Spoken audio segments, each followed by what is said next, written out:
Are you suffering from daily headaches, especially those kind that come on in the afternoon, or maybe you even wake up with them?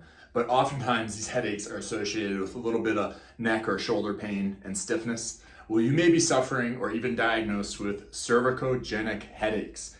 I'm Dr. Norris Goldberg. I'm the owner here at Koru Chiropractic, and I'm going to show you 6 exercises and stretches that you can do to help alleviate those headaches. And I'm also going to give you some information on how you know when you need to go see a specialist. So one of the reasons that we get these headaches is oftentimes we're just stuck at a desk for a long period of time, or maybe we're looking at our phone for a long period of time. Maybe you even had a trauma or an accident that maybe has injured or damaged your neck, and now things get locked up and stiff pretty quickly and easily. And what we want to do is get that neck moving again, okay? So we're going to show you a couple different exercises. The first one is going to just be head circles, okay? What you want to do, you can start simple if you're a little worried about testing this out, just to kind of turn your head over your shoulder. You should be able to get pretty much right to the shoulder there, coming back this way, right? And go like maybe about 10 times in each direction.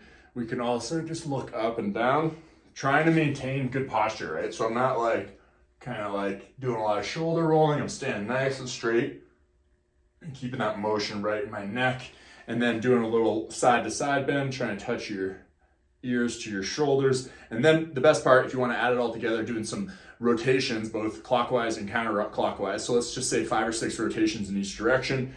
And this one, you're going to get that nice big roll. Maybe you hear some stuff popping and clicking. A couple times is okay.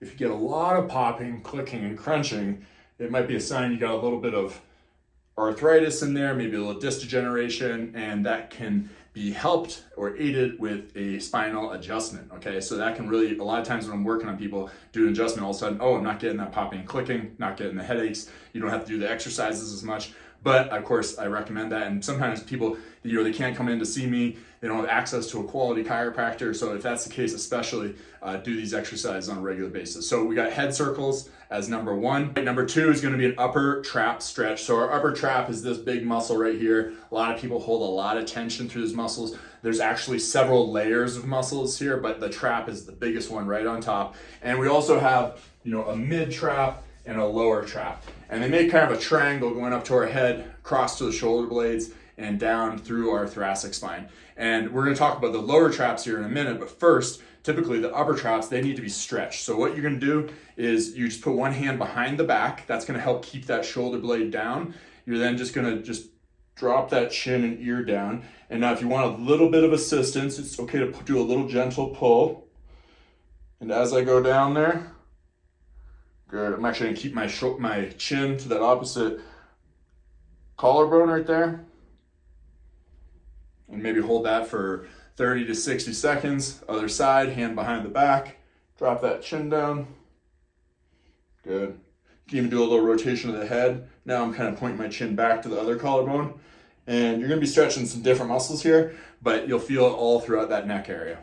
All right, give that a go. The third stretch or release that we're going to do is going to be followed by 3 more exercises. So let me show you number 3. It's using a lacrosse ball for a little sub-occipital massage. So that's that tender spot that you can get right along the base of your skull here, just above your hairline. What we want to be really careful of is that you're not just grinding it into the soft spot of your neck, because there's some delicate stuff in there, okay? So it's really important you keep that ball right on the skull here, which is where all these muscles actually attach and anchor to, okay? So what you can do is you're gonna put the ball right behind one side of the head, and then you're just gonna turn to that side. So I'm a little bit on the side. I'm gonna show you a better view of this in a second. And I use a lacrosse ball because it's sticky, right? A tennis ball is just gonna slide right down the wall. Same thing, I'm gonna put it now a little bit on the left side, right on the base of my skull. I do a little bit of a chin tuck, and I'm really pressing back here, turning side to side. Feels pretty nice there. It's a couple tender spots maybe in certain areas. Again, I'm just gonna come back and do this side. Feels good. I'm not getting deep into the upper cervical area. We have some arteries there you wanna be pretty careful with. And so you don't wanna be grinding. You don't wanna take a massage gun and be hammering on that area. But using a tennis ball and just rolling the back of the skull is fine. Again, slight chin tuck. Get that right up onto the skull, and I'm just left, sometimes you can feel that knob on the back of your head, or if you wear a ponytail right in the middle there. So I'm just to the left of that. And I'm just turning over the shoulder, and you'll know because you're right on those tender muscles. That should help a lot. All right, guys, now we're gonna focus on 3, 4, and 5, which are more exercises or activations. You know, a lot of times we have muscles that are really tight and overactivated. You can also have muscles that are weak and underactivated, but they'll still feel tight and sore, right? So sometimes we need to turn muscles on, sometimes we need to turn them off. So some of the muscles we want to turn on here are going to be our deep cervical muscles, okay? And we're going to do that by doing a chin tuck. So you don't really need to be against the wall, but sometimes I'll stand against the wall just to feel my body. And then I'm going to kind of just a slight tuck of the chin. And it's really, the movement is actually cervical retraction, which means I'm not tucking down like that. I'm really pulling back, okay? And as I pull back, I feel it really under my vocal cords, behind my trachea here, and it's like the front of your spine. That muscle really helps hold that neck up and get a curve in the neck. You can also just kind of lean into a wall, put that same knob of your head where you were rolling the tennis ball or lacrosse ball, put that into the wall, and then pull your chin back like you're trying to press your head into the wall. Like this. And you can see when I do it, it changes my voice because I'm squeezing my muscles so hard. But what I'm not doing is I'm not getting these muscles engaged. It's not really like this big long muscle here, your SCM. It's deeper into the neck, okay? All right, so number 4, we're gonna do head and neck stabilization exercises. So you're not gonna feel a lot of movement here, but you're gonna feel a lot of muscle engagement. Similar to the chin tuck, when you stand nice and tall, keep that chin slightly tucked in, and then just use your hand to press your head and try to, you know, if I wasn't resisting, I would just push it off center. So I'm literally just pushing, resisting. I'm gonna go in each direction, front and back, side to side, back, front, whatever order you wanna go. You can use your fist or your fingers. Some people even wrap a towel around their head and push in different directions. But just doing this in different directions gets all those muscles turned on in the neck, okay? And that's a good thing because a lot of times what's happening is we're just sitting at a desk all day, our posture is slowly slumping, and by the end of the day you look like this because none of this is helping you out anymore, and then boom, big tension headache, okay? All right, number 6, the last one is scapular retraction. So retraction, just like in the neck, pulling the chin back, what we're gonna be doing now, scapula, our shoulder blades, we're gonna be pulling them back, okay? So a lot of us are kind of stuck in this position, holding our shoulders way too up. So make sure you let them relax, get those shoulders out of the ears, kind of rotate them back and down. And then you just want to squeeze them together like you were going to squeeze a ball or a pencil between those shoulder blades there, right? Now, once you feel like you're getting some good engagement, if you want a little more feedback or a little resistance, you can also take a little piece of elastic band.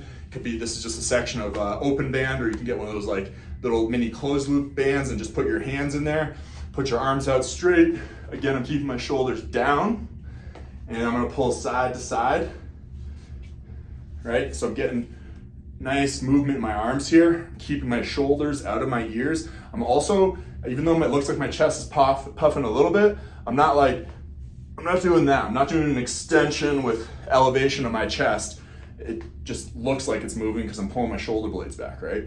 And so I should feel this more between my shoulder blades in the rhomboids, mid traps and lower traps. In fact, if you do a lot of reps of this, you're gonna feel a little warm up or pump in that lower trap. And that's one of the best things you can do to counteract poor posture and tech neck and ultimately help get rid of those cervicogenic headaches, okay? So the thing is, a lot of times you try these exercises, maybe they help, maybe you only help a little bit.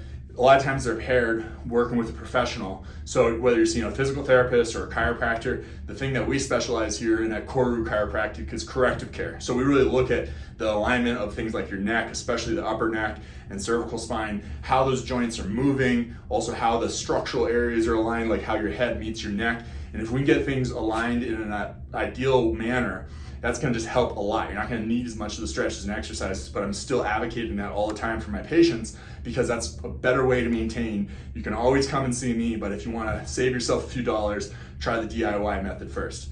All right guys, Dr. Norris, give us a call if you need help.